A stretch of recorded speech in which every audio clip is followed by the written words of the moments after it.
con todos los presentes. Les doy la bienvenida, siendo este el segundo evento del día, jueves 19 de mayo. Nos encontramos en el Telecom Week 2022, organizado por el capítulo técnico IEEE Comsoc de la Universidad Nacional Mayor de San Marcos.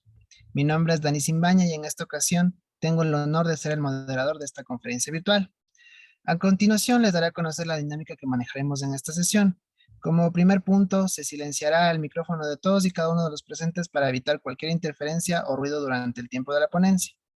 Al finalizar cada sesión tendremos una ronda de preguntas. Para ello, los participantes que deseen formular alguna interrogante deberán redactarla y enviarla por el chat de Zoom para posteriormente anotarla, filtrarla y darle lectura. Por último, recordarles que los que deseen contar con el certificado de este Congreso Magistral Telecom Week, se solicita que asistan por lo menos a 15 ponencias durante la semana. Su asistencia se estará monitoreando por la plataforma Zoom y vía formulario.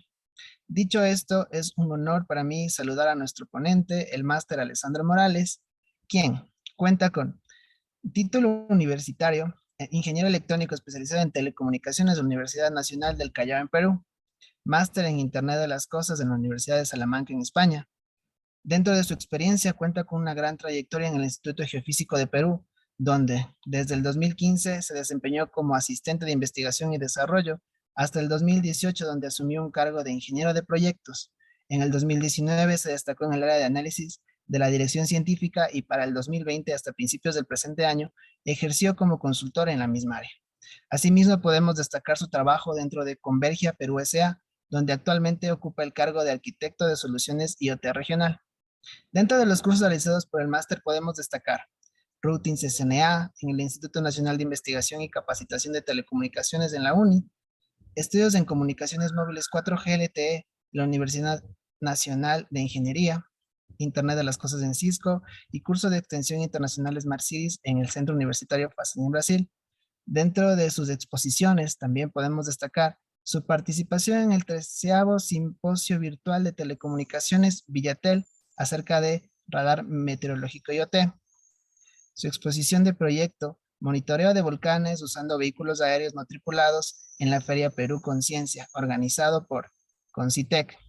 Y su participación en el taller de resultados Desarrollo de instrumentación para nanosatélites y mediciones ionosféricas en el Instituto Geofísico del Perú.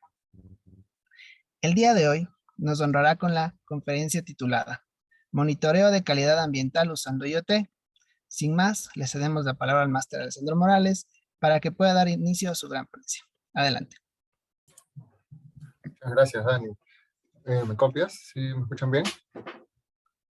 Sí, se escucha claro. Confirmar eso. Ya, muchas gracias por la introducción.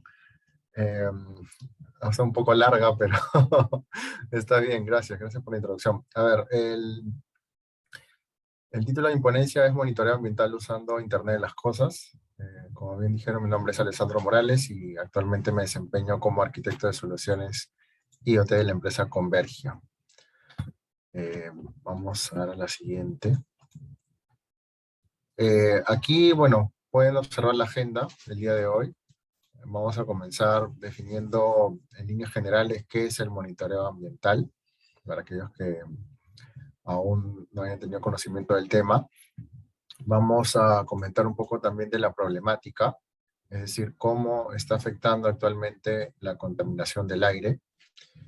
Luego vamos a pasar a plantear una solución de Internet de las Cosas para conocer, digamos, de qué manera se pueden mitigar estos efectos de la contaminación del aire. Vamos a explicar los componentes de esta solución, el funcionamiento, así como la arquitectura. Luego vamos a comentar un poco también de la legislación actual que hay en el Perú relacionada a la contaminación del aire. Y finalmente vamos a mostrar un caso de éxito del proyecto Smart Santander en España. A ver, definición. ¿Qué es el monitoreo ambiental? Según la EFA, el monitoreo ambiental es la obtención espacial y temporal de información específica sobre el estado de las variables ambientales. Es decir, en resumen, es obtener información de tanto a nivel de un lugar y a nivel de un momento dado acerca de las variables medioambientales que bien podrían ser relacionadas al aire, por ejemplo, que es donde vamos a centrarnos ahora. También puede ser del agua, luego del suelo y también del ruido. Así que hay principalmente 4 verticales que se pueden considerar dentro del monitoreo ambiental. ¿Ya? En esta presentación no vamos a enfocar netamente en aire, pero hay muchas cosas que se pueden interpolar de cierta manera también a las otras variables medioambientales. Pasaremos ahora a la problemática, cómo está afectando la contaminación del aire actualmente. Hay una estadística muy importante dada por un instituto de investigación de Alemania, y es que 8.8 millones de muertes al año se deben a la mala calidad del aire. Entonces, esta es una cifra bastante alta, ¿no? Y nos debe hacer pensar de que cualquier solución relacionada al monitoreo de la calidad del aire o la mitigación de la contaminación, de hecho, es muy relevante para estos tiempos. A ver, de seguro muchos de nosotros hemos escuchado qué es el cambio climático, o algunos por ahí hemos leído una noticia, sabemos que es algo que se está comentando mucho recientemente. A su vez, pasa lo mismo con la contaminación del aire. Ahora, ambos temas son distintos, ¿no? Y hay que entenderlo, y lo traigo a la mesa justo para no confundirnos en ese tema. Es bien sencilla la diferencia. El cambio climático está más orientado a la parte global, ¿no? Digamos, al efecto que pueden generar las emisiones de CO2, por ejemplo, en los vehículos, y cómo esto afecta a nivel de calentamiento de la Tierra, en este caso, ¿no? En cambio, la contaminación del aire es algo más de ciudad, es algo más local, también relacionada a emisiones de diversos gases, pero no tiene un efecto tan macro. Y de hecho, el más afectado en estos casos de la contaminación del aire son las personas humanas, es decir, nosotros. Entonces, ahí vemos una diferencia entre ambos conceptos. Cada uno es perjudicial en cierta manera, pero se tienen que abordar también de formas distintas como para ver qué solución es la más adecuada en cada caso, ¿no? Ahora nos vamos a centrar propiamente en la contaminación del aire.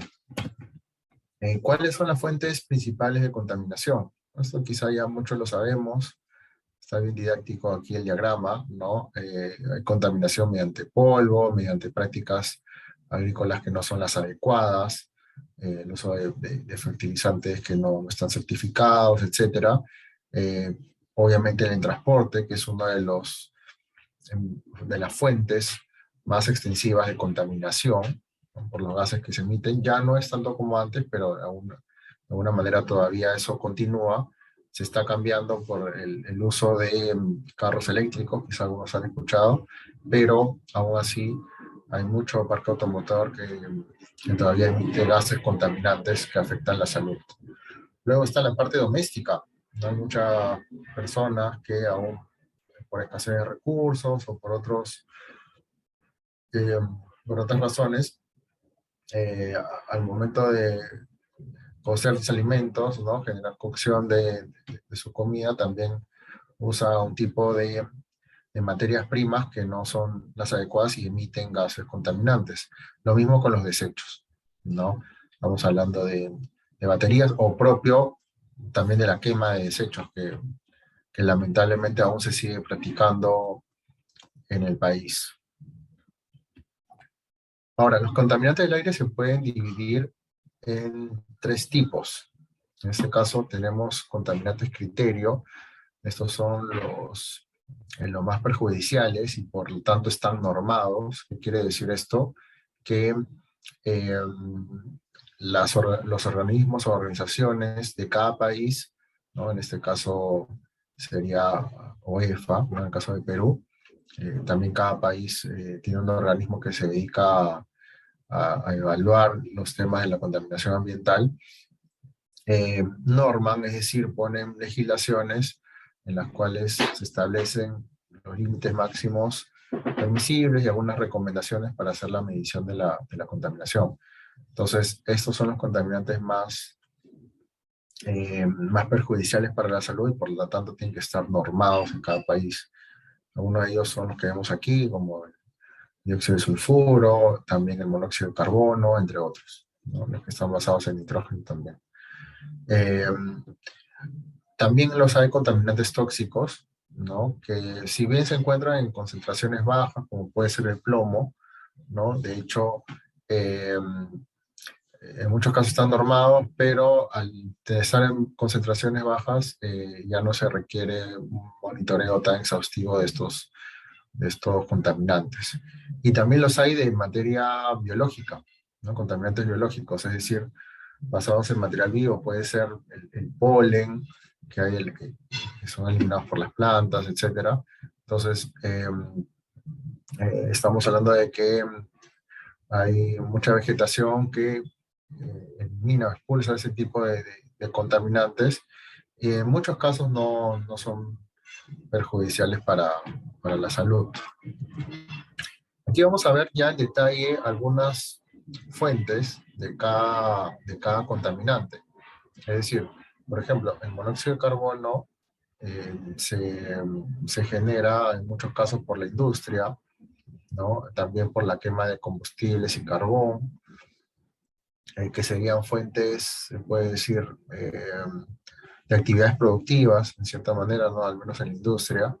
Luego están relacionadas a la parte biológica, que sería la fotosíntesis, ¿no? Y también en los incendios forestales, ¿no? Que lamentablemente también son una problemática, al menos aquí en el país, ¿no? Y los incendios urbanos accidentales, ¿no? O también generados, ¿no? Porque habíamos hablado de la quema de basura, entonces de esa manera también se generan muchos casos de incendios urbanos. Aquí vemos la composición química, ¿no? Del monóxido de carbono. Luego también tenemos el dióxido de azufre. En este caso tenemos que la industria es un gran generador de este tipo de contaminantes.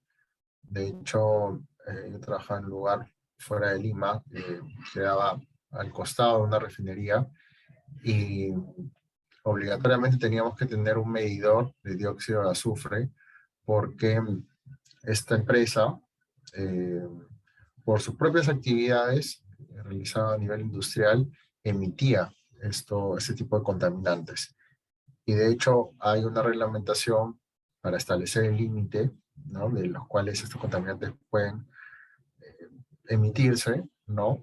Pero en muchos casos también esos valores se elevaban de cierto rango y ya forzaban incluso que nosotros tuviéramos que evacuar del lugar, ¿no? Porque ya comienza uno a sentir un tema de mareos o de que los ojos te comienzan a picar, se sienten un poco rojos. Entonces, los efectos son diversos. No era algo habitual, seguido, pero a veces había un mal funcionamiento de la planta, etcétera, y se comenzaba a emitir esto este, de diversas maneras, ¿no? Así que en muchos casos se habla también de que esto puede generar lluvia ácida, ¿no? Y en efecto sí. Eh, Afortunadamente no pasó en los momentos que estuve laborando en ese lugar, pero estamos claros de que esto también afectaría pues a las personas, ¿no? Bueno, y también tenemos que la industria carboeléctrica genera este tipo de emisiones de contaminantes. Luego tenemos el dióxido de nitrógeno, eh, que también son generados por motores de combustión interna o combustión de carbono y petróleo, ¿no? Y bueno, tenemos varios tipos de emisiones o de fuentes de emisión de este tipo de contaminante. Y uno más genérico, que es el material particulado, quizá algunos han escuchado también, se genera de diversas maneras, ¿no? En construcción, hablamos de material particulado cuando tenemos materia suspendida en el aire, pueden ser, puede ser polvo, puede ser algún otro material, producto de construcción, de actividades agrícolas, que están suspendidos en el aire y que también generan efectos nocivos contra la salud, ¿no? Hay tipo biológico, hay tipo industrial, ¿no? Pero en general también son contaminantes que afectan la salud. Y justo comentando un poco de eso, vamos a ver que estos contaminantes, por ejemplo, aparte de generar mortalidad, como bien lo explicamos en uno de los slides iniciales, ¿no? Que hay muertes hasta de 8.8 millones al año por temas de contaminación de calidad, de contaminación del aire principalmente. Vemos que también genera otros efectos, es decir, vemos incremento de síntomas respiratorios, temas de asma, temas de disminución de la función pulmonar, eh, ya otros temas también de alergias, ¿no? Ya algo más grave sería pues cáncer al pulmón, enfermedades cardiovasculares. Eh, Así que vemos que este tema de la contaminación del aire es bastante nocivo para la salud y tiene efectos tanto agudos, los que vemos aquí, como los efectos crónicos, ya que se mantienen durante la vida de la persona. También estas contaminantes se dividen por el tipo de fuente que los genera. En este caso, vemos que existen fuentes fijas, es decir, plantas, fábricas, empresas que se dedican a la actividad industrial que emiten ese tipo de contaminantes, y hay también fuentes móviles, que ya eh, el sentido común ya nos dice que serían los vehículos principalmente, ¿no? De todo tipo. Bueno, principalmente pues lo de gasolina, gas, entre otros, y vemos que ya la tendencia a utilizar otro tipo de vehículos eléctricos cuya emisión es prácticamente cero. Luego, las fuentes de área, que son fuentes numerosas y dispersas, es decir, por ejemplo, actividad agrícola o actividades de tipo, digamos, de recojo de basura, entre otras, ¿no? Que difícilmente se focalizan en un punto y más bien hacen que todo este material particulado, estos contaminantes, se dispersen por distintos. Así que bueno, vemos que la problemática es bastante extensa y de hecho el Internet de las Cosas no necesariamente soluciona el problema, pero sí permite recolectar información que es de vital importancia para mitigar los efectos de esta contaminación. Es decir, tú al poder monitorear remotamente la contaminación de estos gases o principalmente la medida, concentración de estos gases en ciertos puntos, puedes focalizar la atención, ¿no? Puedes reconocer qué empresa, qué fábrica, qué planta o qué actividad es la que está generando mayor contaminación y tratar de mitigarlo, ¿no? A través de, bueno, hacer un control. Ahí entran los organismos como EFA, también entran otros organismos para hacer supervisión, fiscalización. Entonces, de esa manera el IoT ayuda a mitigar los efectos de la contaminación ambiental. Para aquellos que aún no han escuchado mucho del Internet de las Cosas, de la IoT, hay 4 componentes principales para una solución de este tipo. En realidad hay arquitecturas de muchas más capas, con muchas más componentes, pero en resumen son estos 4, esas son las principales. El primero es el dispositivo, es el sensor o el módulo de electrónica, la tarjeta electrónica, el equipo que te va a permitir medir los gases, ¿no? O las variables o parámetros de interés. En este caso yo, si vieron el video de presentación de esta ponencia, y le estaba mostrando este equipo, ¿no? Que es de la marca Libelium. Hay muchas otras marcas, pero esa es una de las más importantes a nivel de soluciones IoT. Y este es un equipo que permite conectar sensores a estos puertos. Puedes conectar hasta 6 sensores y para medir distintas variables. Este es de Smart Water, es decir, para medir temas de calidad de agua, pero también hay Smart Environment, que lo vamos a tratar ahora, que es netamente para variables ambientales. Así que este es el dispositivo que permite hacer la medición. Ahora, como un dispositivo IoT también tiene que tener una manera de poder comunicarse hacia la nube para enviar los datos. Entonces, ahí hablamos de la componente de conectividad, que en la mayoría de casos es a nivel inalámbrico. Es decir, eh, ya ustedes han escuchado el Wi-Fi, ¿no? El Wi-Fi normalmente se usa para casas, es de corto alcance, así que han salido unas nuevas redes llamadas LPWAN. Creo que anteriormente justo el colega Denis ha explicado un poco más del LoRaWAN, que es una red de bajo consumo, netamente diseñada para conectar estos dispositivos a Internet.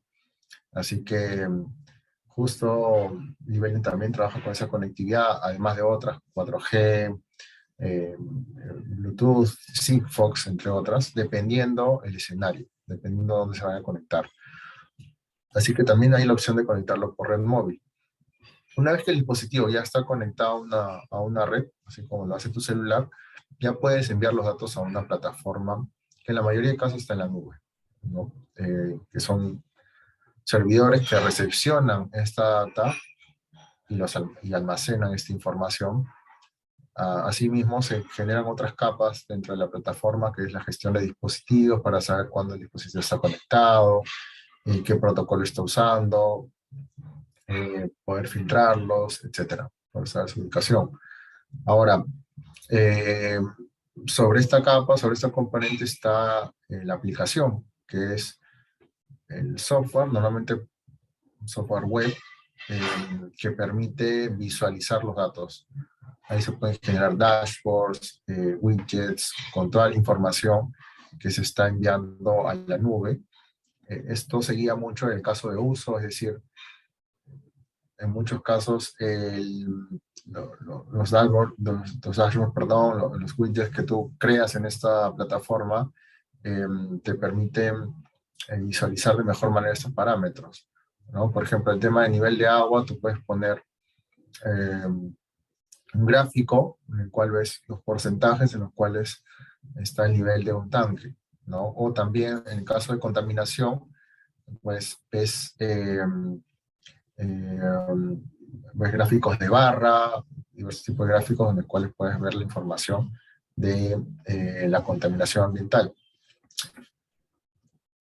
Bueno, continuando, aquí les muestro una arquitectura de solución tentativa, no es la única, ¿no? Es basada en un planteamiento que se ha realizado en la empresa donde estoy, en la cual tienes el dispositivo Libelium, que con conectividad inalámbrica hace el envío de datos, en este caso por 4G LTE, hace el envío de datos a una plataforma que se llama CXIA.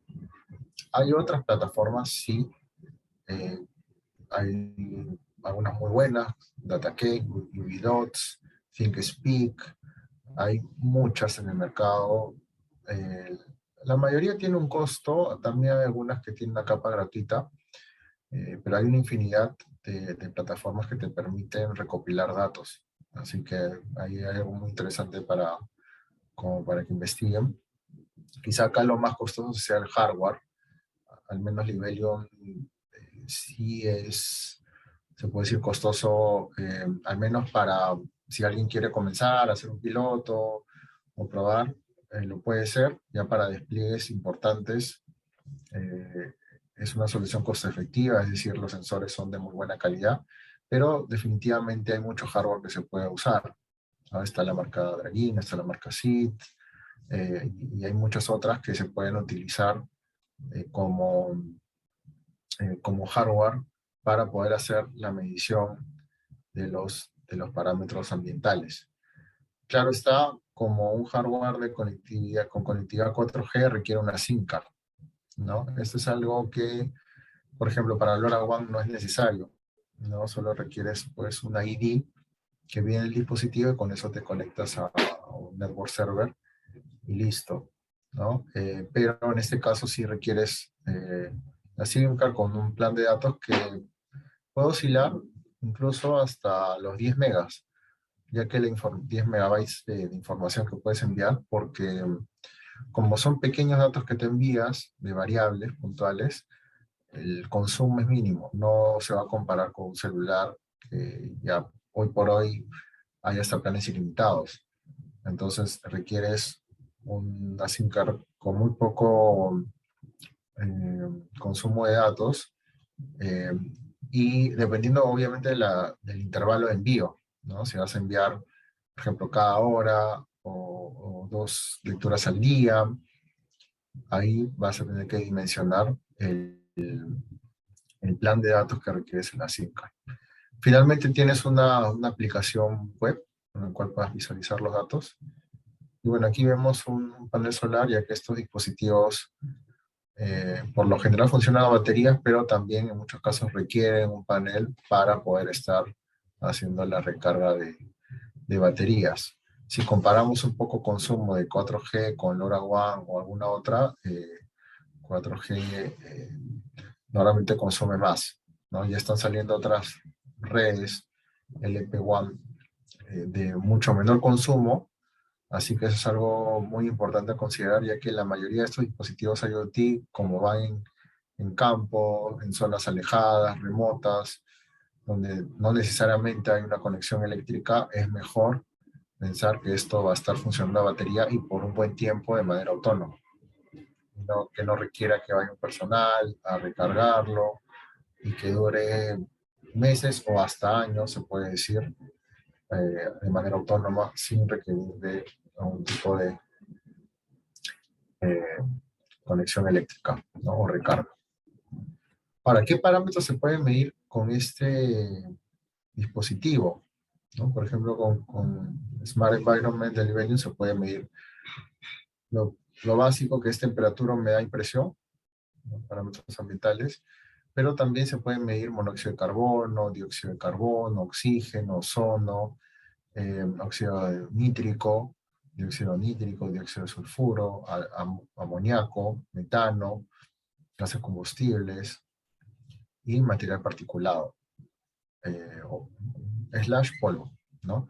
Entonces, son bastantes parámetros que se pueden medir con este equipo. De hecho, ya la marca está sacando también otras versiones más actualizadas. Lo interesante de este tipo de equipos que, como les comentaba, yo justo tengo uno acá, ¿no? Ya vienen con todo integrado. Eh, Son bastante robustos, vienen con la protección adecuada. Se pueden programar, eso es lo más interesante, que la marca comenzó con una línea de Maker que se llamaba Wasmod, que tú con una placa Arduino lo conectabas a tu PC y lo puedes programar incluso con un IDE similar al de Arduino, eh, y puedes dar de alta pues, a los sensores, o sea, configurar los sensores, activarlos, y también usar su conectividad. En este caso tiene dos antenas que ambos funcionan para 4G, ¿no? Para tener una mejor cobertura con 4G, y también tiene un puerto aquí para colocar la SIM. Simplemente acá insertas la SIM card y tiene un puerto USB para que tú puedas subir el firmware. Es decir, como digo, programar qué va adentro, ¿no? Porque a veces no necesariamente tienes que comprarte todos los sensores, sino puedes comprar uno, dos o los que fuere y lo vas configurando uno a uno.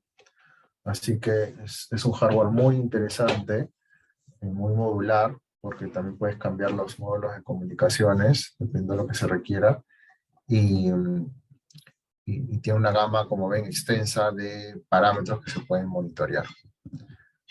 Ahora, ¿cuáles serían los beneficios de utilizar este tipo de soluciones? Porque quizá algunos se preguntarán, de hecho después vamos a pasar a la ronda de preguntas, si ya se está realizando ese tipo de monitoreo aquí. Y efectivamente sí, ya Senami, por ejemplo, el mismo EFA, están realizando este tipo de monitoreo, tanto a nivel de ciudades como a nivel de las empresas que requieren este tipo de monitoreo constante, pero en muchos casos se está haciendo de manera manual. Hay sí equipos remotos, o sea, equipos que tienen conectividad y envían datos, pero también hay muchos equipos, quizá con más, se puede decir, con más tiempo en el mercado, por lo tanto también hay mucho personal que ya conoce cómo funciona esta marca, pero se hace de manera manual. Son equipos altamente costosos, eh, sí, con una marca que respalda por tiempo esos equipos, pero eh, se considera que los beneficios del IoT son bastante, son bastante buenos como para considerar también este tipo de tecnologías en el monitoreo actual de la contaminación ambiental, ¿no? Uno de ellos es la transparencia de datos. Es decir, cuando tú tienes un equipo que tú tienes que monitorearlo o tomar los datos de manera manual, pues es muy complicado que tú puedas compartir esa información, eh, o hay más pasos en todo caso para hacerlo. Y lo otro es que en el traspaso de esos datos, pues no necesariamente la información llega de manera precisa, ¿no? Incluso en la misma recopilación de los datos puede que en un error humano, pues la información no sea la precisa. Entonces, al tener equipos autónomos que hacen estas mediciones de manera constante, automática, eh, puedes tener esta información de manera eh, directa y rápida a través de una plataforma web para que, en este caso, los ciudadanos o las empresas interesadas eh, puedan acceder, descargar, visualizar los datos y tomar decisiones. Porque eso es lo principal del IoT, no solo visualizar y monitorear, sino analizar esos datos y poder tomar una decisión pertinente. Luego está el monitoreo remoto, es decir, eh, tener información en tiempo real. Cuando tú tienes un equipo manual, de hecho, tiene que ir una persona, calibrarlo, eh, hacer todo el proceso que implica el equipamiento, y esa información, tomas nota de esa información, bien puede ser en un papel, un Excel, o lo que fuere, pero definitivamente cuando llega al público interesado, a la persona interesada, pasa un tiempo y ya esa información incluso puede perder valor. Entonces, al tener un equipo que envíe esa data de manera automática, la tienes casi en tiempo real, se puede decir, y también de manera continua, ¿no? Porque imagínate, de manera manual tendrías que ir un día, luego al día siguiente también nuevamente hacer el mismo proceso, lo cual genera un costo, y ese es el tercer beneficio de utilizar ese tipo de tecnología. No, ojo que ahí no es una tecnología per se, es un concepto, pero hay tecnologías asociadas, ¿no? Como las redes LP WAN, los sensores de bajo consumo, las plataformas IoT. Entonces es un conjunto de tecnologías ya con bastante robustez, ¿no? A la fecha ya hay mucha robustez en este tipo de tecnologías. Y luego, finalmente, bueno, está el ahorro operacional, es decir, al no tener que mandar a un personal a que haga la medición, eh, y tenga que estar haciéndolo constantemente, pues hay un ahorro en transporte, hay un ahorro en costo de hora hombre, etcétera, que es relevante para estos casos. Legislación. ¿Cómo estamos de legislación en Perú respecto a esto? Hay dos instrumentos normativos principales, que son, uno es el ECA, que es el estándar de calidad ambiental, fue establecido por la OEFA, es un documento abierto, al cual pueden ustedes acceder mediante la web del organismo, y establece los niveles de contaminación, de concentración o grado de los elementos físico-químicos o biológicos, es decir, los contaminantes. En este caso, tanto presente en el aire, agua y suelo, les había comentado. Me parece que aún no está el de ruido, pero también lo debería tener. Y por otra parte está el instrumento de límite máximo permisible. en lo cual te indica estrictamente cuál es la concentración que debería haber en un cierto lugar, ¿no? de estos gases. Así que son dos instrumentos distintos, y lo vamos a ver en el siguiente slide. El ECA es un documento de referencia, bueno, de referencia obligatoria, es decir, las empresas, organismos, instituciones que necesitan tener indicadores globales de calidad ambiental o un marco orientador de políticas, y de manera general, este es el documento. Ahora, si necesitas saber estrictamente qué nivel de concentración se exige para cada caso de los gases contaminantes, ya tienes que revisar el documento de los límites máximos permisibles, ¿no? Los LMP. Así que con esto te permite, bueno, hacer control ambiental de las actividades, la fiscalización también de las actividades, perdón, pero bueno. También hay protocolos para hacer las mediciones. Eso también está establecido para que la medición se haga de manera correcta, oportuna, precisa, y que la información sea de utilidad.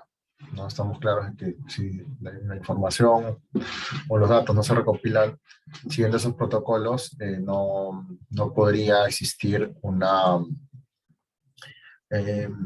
podría servir de guía para las decisiones que se tengan que tomar con respecto a la emisión de los gases contaminantes.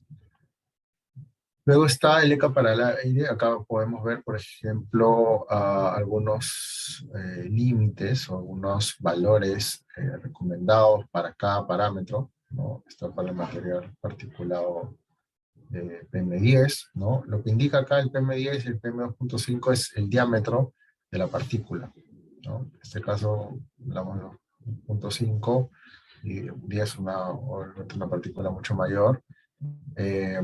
Y bueno, justo el equipo que les he mostrado también mide ese material particulado, y acá vemos el periodo que se debería realizar la medición, ¿no?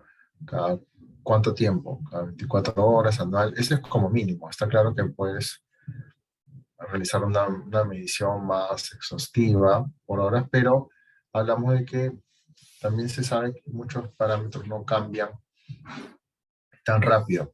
Entonces es ineficiente, sabiendo de que hay equipos que funcionan a batería, es ineficiente que estés monitoreando, por ejemplo, cada un minuto si se sabe que normalmente estos valores cambian de hora en hora o incluso a veces en días. Entonces por eso vemos que hay cambios, normalmente se coloca en horas, en periodos de 24 horas. Acá vemos cada una hora porque ya son parámetros mucho más contaminantes, más críticos, entonces también se evalúa mediante ello qué tanto intervalo de medición se tiene que realizar, ¿no? Así que acá vemos algunas recomendaciones del ECA. Ahora ya para finalizar, creo que estamos a tiempo y luego para pasar a las preguntas. Hay un caso de éxito que ya, bueno, tiene algunos años, es el Mar Santander, un proyecto que yo veo que lo más relevante ha sido la cantidad de nodos que se han podido desplegar, que son 750 WASMODs, así se llamaba antes los Libelio, ¿no? Y es una cantidad bastante interesante, porque aquí vemos todo el mapa de los puntos donde se ha ubicado. Recuerdo haber participado de una ponencia donde comentaron también todo el despliegue. No fue fácil, se tuvieron que considerar varios tipos de conectividad en distintos puntos de la ciudad para poder monitorear toda la ciudad prácticamente, ¿no? Y también en muchos casos no se requiere hacer un despliegue tan extensivo. De hecho, hay guías para que por la cantidad de habitantes o por el radio de cobertura que va a tener esta estación de monitoreo, se puede dimensionar esta red de monitoreo, ¿no? Entonces, esa es una evaluación que se tiene que hacer muy puntual. E incluso también un indicador son el grupo, el nivel de, de urbanismo que pueda haber en el lugar, ¿no? Es decir, las edificaciones que hay en el lugar también influyen para saber cuáles son los puntos adecuados para monitorear. Aquí se mide estas variables: temperatura, luminosidad, CO y ruido también, que es parte de un indicador para ver la contaminación ambiental. Y bueno, una noticia importante que ya surgió hace tiempo es que, bueno, en la cuarentena hubo definitivamente una reducción de la contaminación porque había mucho menos vehículos en la ciudad, y las estaciones que existen actualmente de monitoreo detectaron y vieron esa bajada de contaminación, pero lamentablemente luego de que todo ha vuelto a la normalidad, los niveles continúan como estaban antes, ¿no? Entonces es algo para tomar conciencia. La idea no es dejar un trago amargo eh, terminando esta ponencia, pero sí es generar reflexión de que, en primer lugar, se deben buscar como acciones quizá vehículos alternativos, entre otras decisiones a nivel de la ciudad para poder mitigar estos efectos de la contaminación, pero a su vez también hacer un monitoreo y que los ciudadanos y las personas tengamos conciencia de que esta información es importante y relevante, no solo a nivel macro de ciertas estaciones, 10 o 20 que puedan haber en la ciudad, sino algo mucho más extendido, ¿no? Así que la tecnología ya está disponible para que se pueda hacer eso. Hay casos de éxito de muchos años en los cuales se ha logrado que esta información sea relevante para tomar decisiones, así que creo que estamos llamados a eso, y aún más, un grupo como el de ustedes, el IEEE, de San Marcos, de CONSOC, eh, que tiene todo el know-how a nivel de las telecomunicaciones, y estos dispositivos, justo su componente principal es la conectividad. Así que obviamente integraron dos componentes más, pero de hecho todo ese know-how se tiene, y esperemos que, si bien en esta o la anterior generación no se haya logrado pues um, hacer un despliegue importante aquí en el país o en la región, pues que sea motivo para que de ahora en adelante sí se tenga en cuenta. Así que bueno, por mi parte sería todo. Les agradezco. Quedo atento si hay alguna pregunta. Acá también les dejo mi correo. Y eh, también las invito a la comunidad IoT Perú, que tiene presencia en varios tipos de redes. Si la buscan van a poder ahí unirse rápidamente. Y es un buen grupo, una buena fuente de información para que puedan aprender más sobre el tema. Gracias. Muy bien, Máster Alessandra, muchas gracias. Le agradezco por su presencia, por los conocimientos vertidos en este presente Congreso Telecom WIC 2022. Ahora pasaremos a la ronda de preguntas de nuestro público. Para dar inicio a ello, por favor, se pide a los participantes que sean breves con sus formulaciones. Mientras tanto, yo tengo una pregunta. Sí, los escucho. De mi parte, una pregunta. De estos equipos, al parecer, algunos son ubicados en zonas remotas y por ello pueden estar expuestos a daños en sí. ¿Consideran algún tipo de respaldo para añadir redundancia a los enlaces? ¿Algo así? Sí, eh, a ver, justo nosotros estamos viendo un proyecto para una zona remota, el tema de calidad de agua, y hay dos problemáticas importantes a nivel de estos equipos, ¿no? Uno es lo que tú mencionabas de la seguridad. Puede ser seguridad física del equipo, ¿no? Que daños con respecto a temas ambientales o incluso temas externos, ¿no? Como pueden ser robos. Eso, eh, hay dos maneras de mitigarlo, ¿no? A nivel de seguridad, el equipo, o sea, en protección me refiero, en protección con temas ambientales, el equipo tiene una protección IP68 que hace que a ese equipo le cae agua, lluvia o algún otro tipo de, este, digamos, de polvo, etcétera, y no no generan un efecto dañino a la electrónica ni a los sensores, que también vienen protegidos. Entonces, por ese lado, no hay ningún problema. Ahora, con respecto a la seguridad física, es decir, está en una zona remota y tú lo pones, lo dejas expuesto y todo, ahí sí hay una complicación. Entonces, por eso se tiene que considerar también eh, cierto tipo de infraestructura que permita brindar seguridad al equipo, ¿no? Una caseta, algún tipo de protección eh, que haga que también no esté expuesto a un otro tipo de daño. Y el otro punto importante en zonas remotas es el tema de la conectividad. Si bien gran parte de nuestro territorio tiene, no sé si gran parte, pero al menos la ciudad tiene conectividad 4G o un otro tipo de conectividad cableada, incluso por fibra, entre otros. Hay muchas zonas remotas en el Perú que no tienen ningún tipo de conectividad por red móvil o fibra. Entonces ahí la única alternativa es utilizar una conectividad satelital, la cual no es problema al momento de integrarse con ese tipo de equipos. Entonces, por ese lado, al ya considerar una conectividad satelital, eh,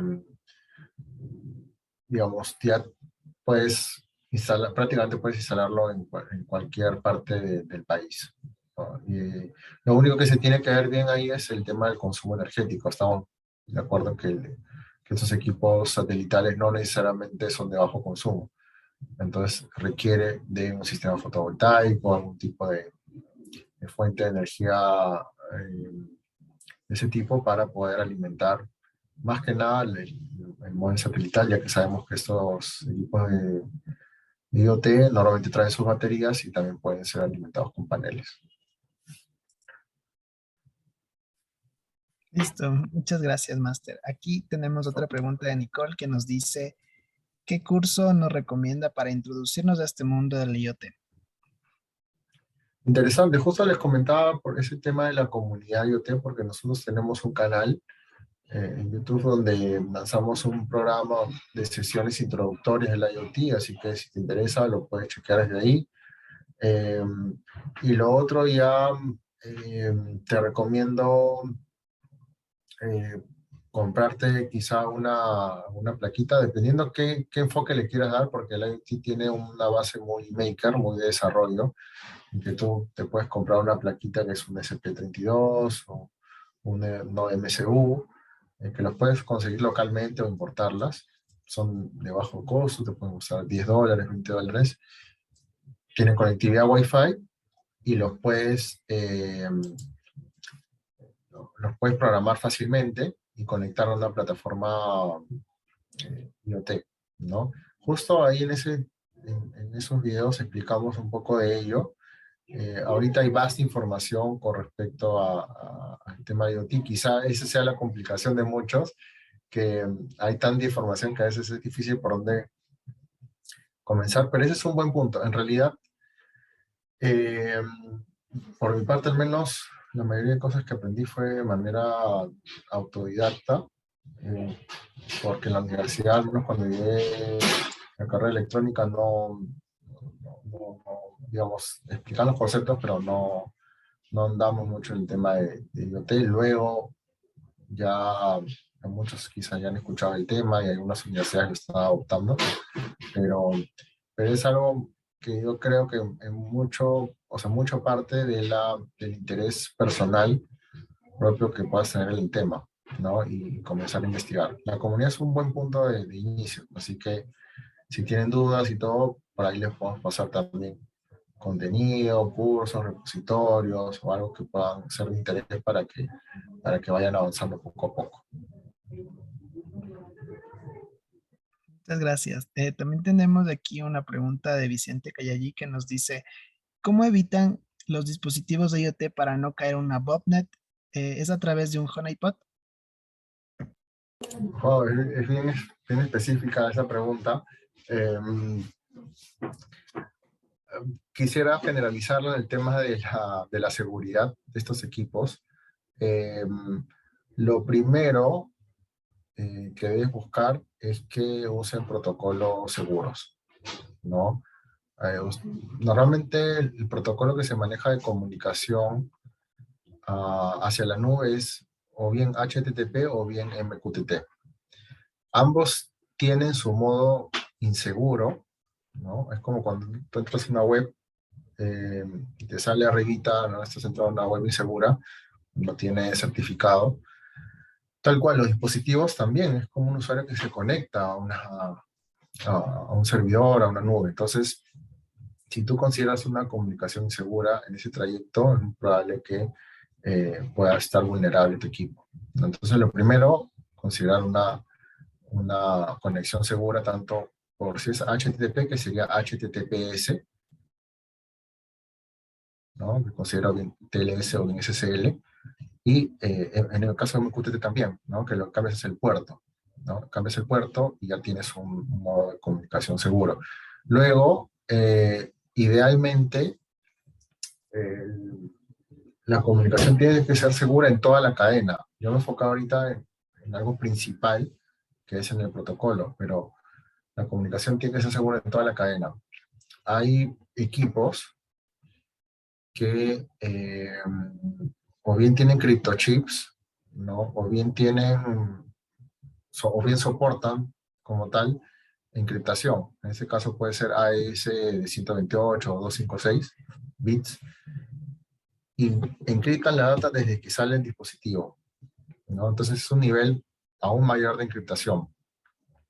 Entonces, a partir del dispositivo ya están considerando encriptación, luego utilizas un protocolo seguro de comunicaciones, luego también obviamente un servidor, una nube, una plataforma con todas las implementaciones de seguridad que requiere, y finalmente, y no menos importante, es pues que a nivel de accesos también se sigan ciertos protocolos, ¿no? Ahora, el nivel de criticidad pues es dependiente, depende mucho del caso de uso, del escenario. Por ejemplo, un escenario industrial es crítico ese tipo de temas, ¿no? Porque si afecta, como bien dice la persona que hizo la consulta, un botnet, afecta a algunos PLCs de un gasoducto, una operación industrial, eso puede representar un costo altísimo para la empresa. Ahora, si hablamos de parámetros más sencillos, menos críticos, quizá pues no sea tan vulnerable a ese tipo de afectaciones, ¿no? Entonces, en resumen, utilizar seguridad en toda la cadena, desde el dispositivo, pasando por el protocolo de comunicaciones, la nube. Se van a dar cuenta que cuando uno entra a cada componente tiene sus propias capas de seguridad. Y eso eh, está bastante mapeado actualmente, y de hecho hay mucho por hacer aún, porque eh, hay protocolos que están saliendo, pero dado que IoT utiliza componentes de diversas tecnologías, no hay necesariamente una forma estándar de integrar las soluciones. eh, es algo que uno tiene que estar prácticamente haciendo a medida para cada solución, ¿no?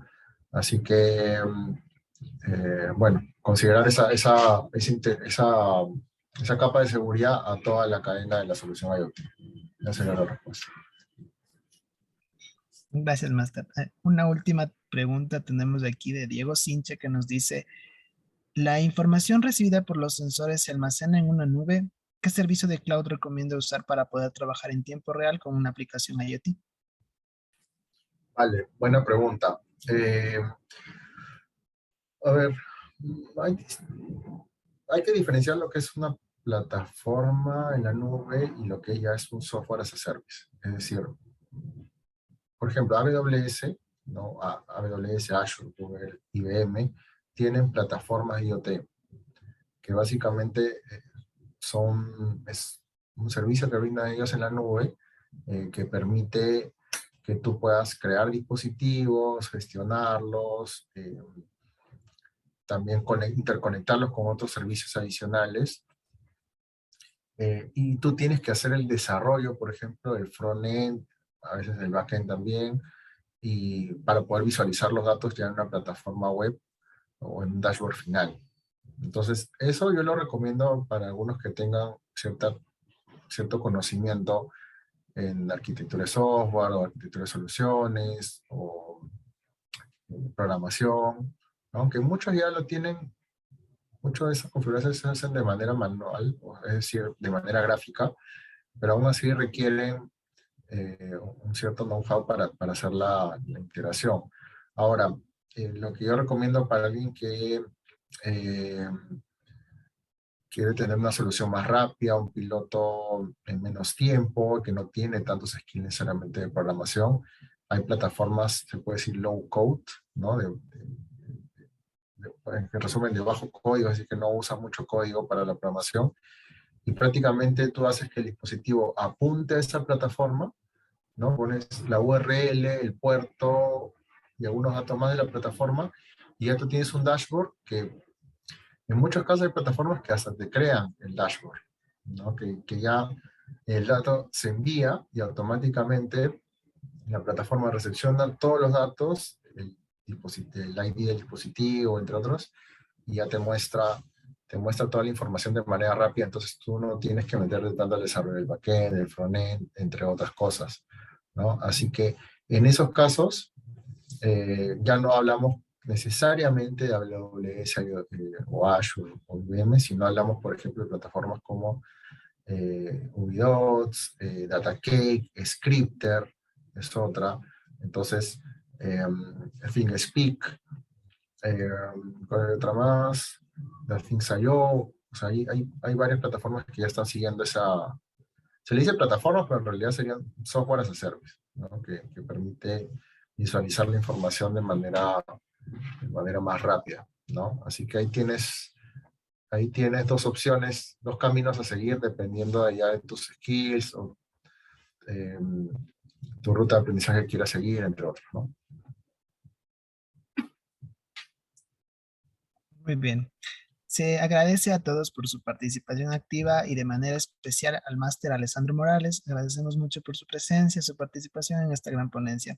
Realmente fue un tema muy interesante. Ahora lo invito a que nos dé sus palabras de despedida.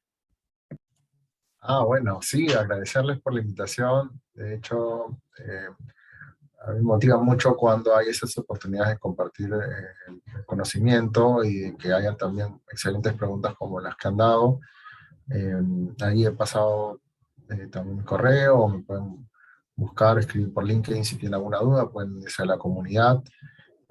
Aquí el IoT aún está en una fase bastante inicial, si bien ya hay muchas empresas, hay muchas iniciativas al respecto, aún comparando un poco realmente con la realidad internacional, hay mucho que se puede hacer y ustedes como jóvenes, yo también me considero joven, pero ustedes quizás más jóvenes por ahí pueden impulsar más esto y crear, ¿no? Ya aquí no se requiere tanto de que seas un trome en matemáticas o en física o lo que fuere, sino más bien ser creativo con qué tipo de solución se puede brindar, porque hay mucha tecnología para prácticamente comprar y usar, ¿no? Así que los animo a eso, gracias por la invitación y espero que haya más oportunidades para eh, compartir el conocimiento. Muchas gracias. Listo, Master. Solo un último favor. Nos piden que si nos puede mandar por el chat el nombre de las nubes, los clouds que mencioné anteriormente, por favor. Por supuesto, sí, justo había visto por el chat la pregunta, así que se los voy a pasar. Ahí termino de compartir pantalla y se los paso. Listo, muchas gracias. Ahora sí, Gracias. también les quería invitar a todos. em, a continuación tendremos un momento de receso para posteriormente continuar a la 1:30 p.m. con una dinámica en la que se realizará un sorteo para una visita técnica. Quedan todos cordialmente invitados y sin más que decir, se despide con ustedes Dani Simbaña. Hasta una próxima oportunidad.